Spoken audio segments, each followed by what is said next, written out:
ও কি লাগছে, ও অসাধারণ অসাধারণ, ব্যক্ত করতে পারবো না আমি কথা দিয়ে।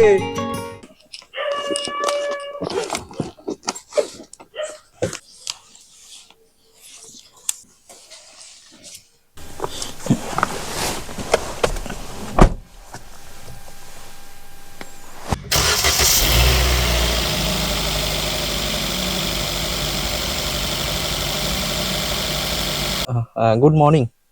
এখন ঘড়িতে সময় হচ্ছে 4:20, একদম ভোর ভোর। চারিদিকে পুরো অন্ধকার, মনে হচ্ছে যেন রাত্রিবেলা বেরোচ্ছি।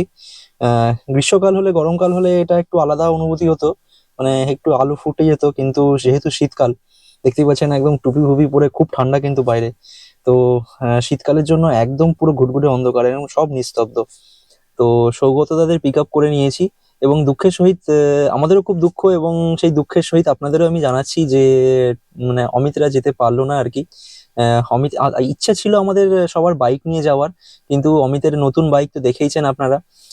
মানে এখনো বাইক পেয়ে গেছে, সেই ভিডিওটা আমি এখনো দিইনি, সেই ভিডিওটা আমি কিছুদিনের মধ্যেই দেবো। তো বাইকের নাম্বার পাইনি, তো নাম্বার পাইনি বলে আমরা বাইক নিয়ে যেতে পারলাম না, তাই ভাবলাম যে আমরা গাড়ি নিয়েই বেরিয়ে পড়ি, আর কিছু করার নেই।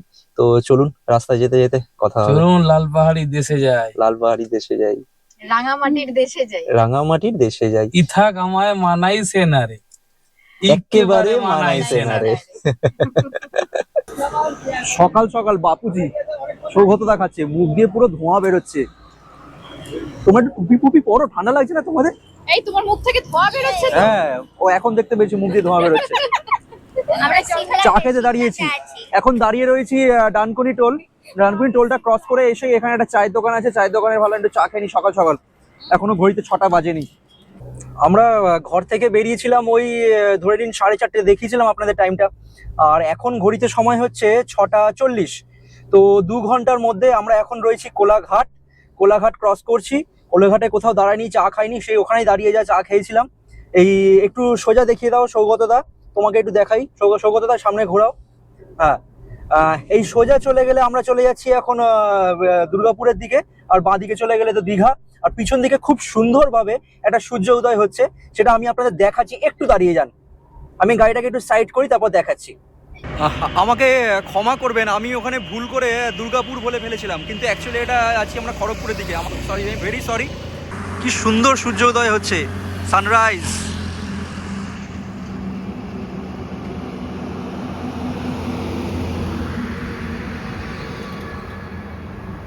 ইউরোপে কোনো একটা কান্ট্রিতে রয়েছি সেরকম একটা ফিলিংস আসছে, এত ঠান্ডা। টোল গেট আর 500 মিটার মতো, এটা হচ্ছে আজকে আমাদের দিনের দ্বিতীয় টোল প্লাজা, যদি আমরা সেকেন্ড হুগলি ব্রিজ বাদ দিই তো। আমরা বাড়ি থেকে এখনো পর্যন্ত 116 কিলোমিটার চলে এসেছি, আর আমাদের পুরুলিয়ার ডিস্টেন্স বাড়ি থেকে ওই 340-42 কিলোমিটার মতো। আমরা বেলপাহাড়ির জঙ্গল হয়ে কিন্তু আমাদের এবারে পুরুলিয়া যাত্রাটা করছি, যদিও এটা প্রথমবার। এর পরের বার যদি যাই আমরা চেষ্টা করব আরো অন্য রাস্তা দিয়ে যাওয়ার। এখানে 3টে রাস্তা আছে পুরুলিয়া যাওয়ার, সেই রাস্তা আমি আপনাদেরকে দেখাচ্ছি, একটু পরে দাঁড়ান। আমাদের আজকের পুরুলিয়া যাত্রার রুটটা একটু বলে দিই। আমরা দ্বিতীয় হুগলি সেতু ধরে সোজা এলাম কোলাঘাট, তারপর খড়গপুরকে বাইপাস করে ঝাড়গ্রাম হয়ে বেলপাহাড়ি জঙ্গল হয়ে পৌঁছলাম বড়বাজার, তারপর পুরুলিয়া। এছাড়াও আপনারা আরো দুটো রুট নিতে পারেন, তার মধ্যে একটি হলো কলকাতা থেকে তারকেশ্বর হয়ে পৌঁছান আরামবাগ, তারপর কতুলপুর হয়ে মানবাজার হয়ে বড়বাজার, তারপর পুরুলিয়া। আর একটি হলো কোলাঘাট হয়ে খড়গপুরের মধ্যে দিয়ে ঘাটশিলা হয়ে পৌঁছান মাহুলিয়া, তারপর ডান দিক নিয়ে পৌঁছান বান্দুয়ান, বান্দুয়ান থেকে বাঁদিক নিয়ে বড়বাজার, তারপর পুরুলিয়া। বাড়ি থেকে খাবার বানিয়ে নিয়ে এসেছি, কড়াইশুটির কচুরি বলবো না ঠিক, আমি একটু পরোটা টাইপ, অল্প তেলে করা, একটু সেকে সেকে করা, শরীরটাও যাতে ভালো থাকে, পেটটাও যাতে ভরে। কিছু বলবো? আচার আনতে ভুলে গেছি। আচার আনতে ভুলে গেছি, কিছু করার নেই, শুধু শুধুই খেতে হবে। আরো খাবার আছে সাথে। অমিত, খুব মিস করছিস, খুব মিস করছিস রে, তুই খুব মিস করছিস। আমাদের আজকের দিনের এটা হচ্ছে তৃতীয় টোল প্লাজা। এই সামনে যে ফ্লাইওভারটা দেখতে পাচ্ছেন, এই ফ্লাইওভার দিয়ে কিন্তু আমরা যাব না, আমরা যাব তার পাশ দিয়ে চলে, অর্থাৎ লোধাশুলি হয়ে জঙ্গলের মধ্যে দিয়ে, যেখান থেকে হাতি আসার সম্ভাবনা থাকে। ওখানে লেখাও আছে যে হাতি রাস্তার উপরে চলে আসে, তো সেখান থেকে সাবধানে। যাই হোক, সেটা গেলে দেখতে পাবেন। তো আমরা এই রাস্তা ধরে এখন সোজা যাব। এই যে আপনাদের বলছিলাম না, দেখে নিন এলিফ্যান্ট করিডোর, মানে এখান থেকে হাতি পারাপার করার সম্ভাবনা খুব বেশি। তো স্পিড লিমিট এখানে একদমই কম রাখা উচিত, লেখাও আছে কতটা স্পিড রাখতে হবে। তো আমরা ধীরে ধীরেই যাওয়ার চেষ্টা করব, আমাদের কারোর ক্ষতি না হোক, আমরা সেটাই অবশ্যই চাই। আর যদি হাতি দু একটা দেখতে পেয়ে যাই তাহলে তো খুবই ভালো। আর কি বলবো, প্রবেশ করছি শালবনি। আমরা শালবনির জঙ্গলে, এই যে লেখাও আছে দেখুন, শালবনি রিট্রিট, জঙ্গল মিটস হেরিটেজ। বাহ, কি সুন্দর। চলুন যাই। ওহ, দুপাশে কিন্তু জঙ্গল, দারুণ লাগছে কিন্তু। এই রাস্তায় আমি প্রথম আসছি, সত্যি মানে অসাধারণ।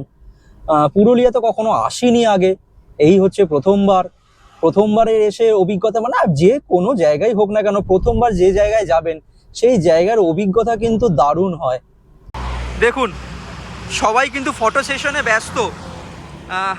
এটা জঙ্গলে দাঁড়িয়ে আছি, আমার মনে হয় না খুব একটা ভালো এটা কাজ বলে আমাদের, কিন্তু মানে এই লোভ সম্বরণ করতে পারলাম না, তাই দাঁড়িয়ে পড়লাম, একটুখানি ফটো তুলে নিই। জাস্ট 1 মিনিটের ব্যাপার, তার মধ্যে আমরা বেরিয়ে যাব। বৌদি নাচানাচি শুরু করে ফেলেছে, এত আনন্দ পেয়ে গেছে আর কিছু বলার নেই। সবকিছুই তো বলা হলো, কিন্তু এটা বলে দিই, পাহাড়ি রাস্তা বা ন্যারো লেনে, এরকম ধরনের ন্যারো লেনে আমার মনে হয় যে সাবধানতা অবলম্বন করা উচিত। একটু জায়গাটা দেখুন শুধু, প্রচুর কনজেস্টেড। আমরা বাঁকুড়াতেই সম্ভবত ঢুকে গেছি, আর বাঁকুড়া এটা একটা কোনো হাট বসেছে। আমরা কিন্তু ঝাড়খণ্ড বর্ডারে এন্টার করে গেছি ঝাড়গ্রাম থেকে। তো এখানে একটা পেট্রোল পাম্পে দাঁড়িয়েছি। দাঁড়ানোর কারণটা হচ্ছে যে এখানে তেলের দাম সস্তা, আমাদের ওয়েস্ট বেঙ্গল থেকে তেলের দাম এখানে সস্তা।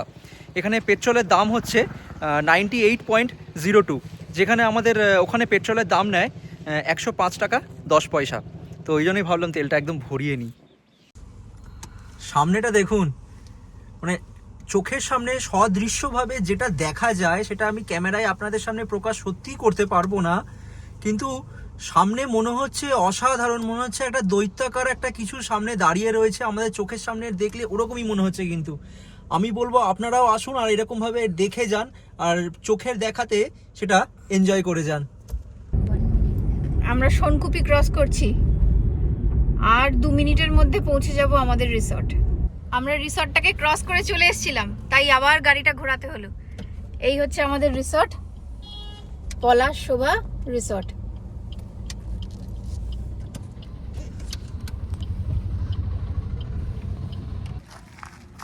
ওয়েলকাম, নমস্কার, ওয়েলকাম, থ্যাংক ইউ। নমস্কার, থ্যাংক ইউ।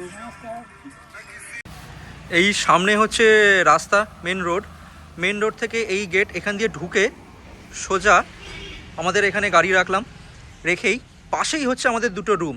এই যে মিমি দাঁড়িয়ে রয়েছে দেখতে পাচ্ছেন, ওইখানে একটা রুম, ওখানে বৌদিরা রয়েছেন, মানে সৌগতদার বৌদি রয়েছে, আর এইখানটায় রয়েছি আমরা। চলুন রুমের ভিতরে যাই। ঢুকেই হচ্ছে দুটো বেড, এই হচ্ছে রুমের কন্ডিশন। একটা ওয়ার্ড্রপ, ওখানে আমাদের লাগেজপত্র রেখে দিয়েছি। আর এটা কিন্তু কাঠের ভাববেন না, এটা কিন্তু কংক্রিটের করা, দেখুন একদম শক্ত ঢালাই। আর এই হচ্ছি আমি। আর ওয়াশরুমটা এইদিকে, ছোট্ট ওয়াশরুম কিন্তু ঠিকঠাক, সব কিছুই আছে, শাওয়ার, গিজার, কোমোড, বেসিন, সব ঠিকঠাক, পারফেক্ট। ঘড়িতে সময় বাজে দুপুর 3:30। এখন সূর্য অস্ত যাওয়ার সময় প্রায় বলতেই পারেন। তো তার মাঝে দেখে নিন, এই হচ্ছে এদের অবস্থা, দোলনা চড়ছে। কি করবে কিছু বুঝতে পারছে না, কিভাবে সময় কাটাবো, দোলনা চড়ে সময় কাটাই। না, এটাই ভালো লাগছে। এটাই ভালো লাগছে। অ্যাম্বিয়েন্সটা খুব সুন্দর, কিন্তু অ্যাম্বিয়েন্সটা সুন্দর না? আর আমরা হার্ট শেপের মধ্যে বসে আছি। হার্ট শেপের মধ্যে বসে আছে, কিন্তু হার্ট শেপটা যদি লাল রঙের হতো দেখতে যেন ভালো লাগতো। হ্যাঁ, হোয়াইট। হ্যাঁ ঠিকই আছে, কিন্তু এখানে দুজন সাদা মনে কাদা নেই, তাই হচ্ছে সাদা রং। দুজন মেয়ে হলে কি ভালো লাগে, এখানে হার্ট শেপের মধ্যে বসতে হবে। এখানে তোমাকে বসতে হতো। হ্যাঁ, সে তো আমি বসেছি। আমাদের বসাটা সেটা ম্যাটার নয়। ভালো লাগে। হ্যাঁ, এখানে কেউ নতুন কাপল এলো, হানিমুন কাপল, তো তাদের জন্য মানে খুব একটা সুন্দর পরিবেশ। হ্যাঁ, তো আসুন, এসে দেখে যান, সময় কাটিয়ে যান। পলাশ শোভা রিসর্ট, আমি কোনো প্রমোশন কিন্তু করছি না, এটাই বলে দিই কিন্তু প্রথমে আমি সবার, এটা কোনো প্রমোশন ভিডিও নয়। পলাশ শোভা রিসর্ট, ঘুরে যান, দেখে যান, এখানে খুব ভালো লাগবে। আর এখানে খরচটা বলে দিই আপনাদের, তার সাথে যখন এই বিষয়ে কথাই হচ্ছে খরচটা আমি আপনাদের বলে দিই। এখানে আপনারা যদি আসেন তাহলে প্রতিদিন 1450 করে পার হেড, মনে রাখবেন পার হেড 1450, অর্থাৎ আপনারা যদি দুজন আসেন তাহলে কত, 1450 মানে 1450 ইন্টু 2, তো সেটা আপনারা হিসাব করে নিন কত করে হয় প্রতিদিন, কিন্তু সেটা মাথায় রাখবেন। আর তার সাথে ইনক্লুডেড থাকবে 4 বেলার খাওয়া দাওয়া, অর্থাৎ আপনি ব্রেকফাস্ট পাবেন, লাঞ্চ পাবেন, ইভিনিং স্ন্যাক্স পাবেন এবং তার সাথে ডিনার, এইভাবেই চলতে থাকবে।